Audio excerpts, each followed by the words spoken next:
इस देश से, माफी मांगो सोनिया गांधी आदिवासियों से, माफी मांगो औरतों से, माफी मांगो गरीब से, माफी मांगो और शर्म करो। जिस औरत ने पंचायत से लेकर पार्लियामेंट तक हिंदुस्तान के प्रधानमंत्री को हिंदुस्तान की जनता ने मैसेज दिया है, ये आपकी जो राजनीति है हमें अच्छी नहीं लगी, हम इसके खिलाफ हैं। कोई आपकी मां का अपमान करे तो आप क्या करेंगे? संभवतः आप उसका बदला ही लेने का प्रयास करेंगे, लेकिन राहुल गांधी ने ऐसा बिल्कुल नहीं किया। पहले आप ये वीडियो देखिए, तब पूरी बात आपको समझ में आएगी।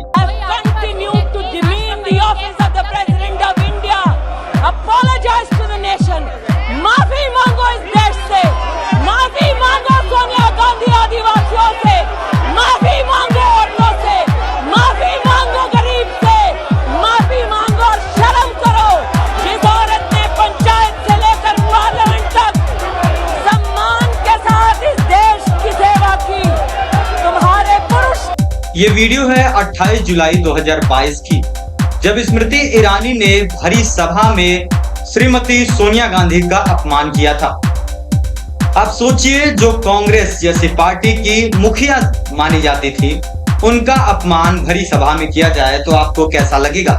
चलिए ये भी एक बार को मान लिया जाए कि नेता के तौर पर अपमान कर दिया गया होगा, लेकिन उनके दोनों बच्चों को ये बात कुछ खासा गवारा गुजरी नहीं, क्योंकि भरी सभा में स्मृति ईरानी ने सोनिया गांधी का नाम लिया।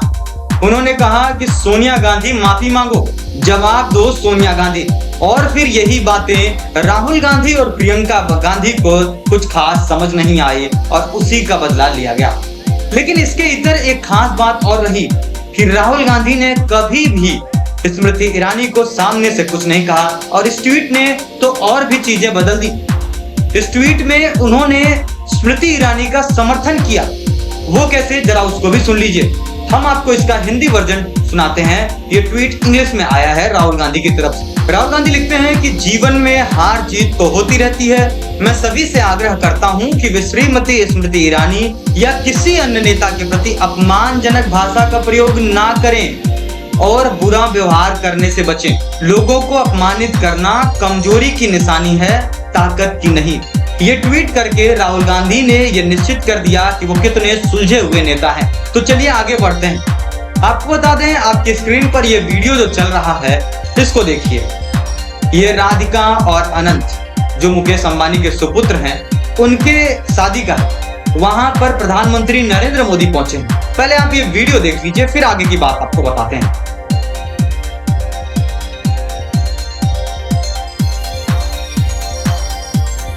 जिस प्रधानमंत्री के पास मणिपुर जाने का समय नहीं है, वो मुकेश अंबानी के बेटे की शादी में पहुंच जाते हैं और वहां पर आशीर्वाद देते हैं, समय बिताते हैं। और पूरे विपक्ष की यही हर बार मांग रही है कि काश ये उतना समय भी मणिपुर में दे देते जितना इन्होंने मुकेश अंबानी के सुपुत्र की शादी में दिया।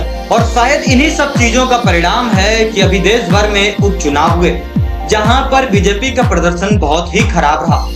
महज 2 सीटें ही जीत पाई। 13 सीटों पर चुनाव हुए थे। 7 राज्यों में चुनाव कराए गए थे, जहां पर बीजेपी को सिर्फ 2 सीटें ही मिली।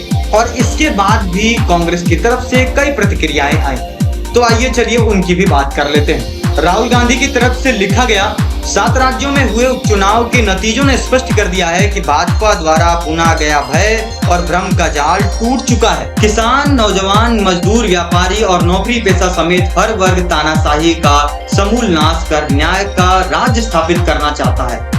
अपने जीवन की बेहतरी और संविधान की रक्षा के लिए जनता अब पूरी तरह से इंडिया के साथ खड़ी है। जय हिंदुस्तान, जय संविधान।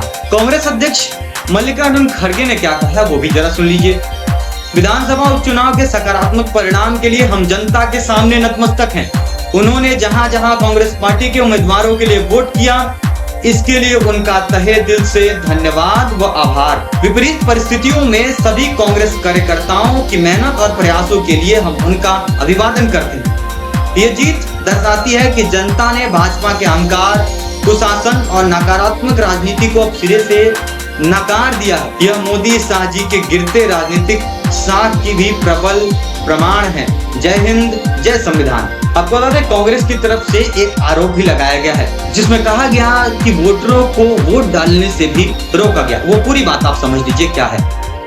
मंगलौर में वोटिंग के दिन मुस्लिम मतदाताओं को वोट देने से रोका गया। आज बीजेपी के नेता समर्थक कहते दिखे कि मंगलौर मुस्लिम बाहुल्य इलाका है, वहां कांग्रेस को जीतना ही है।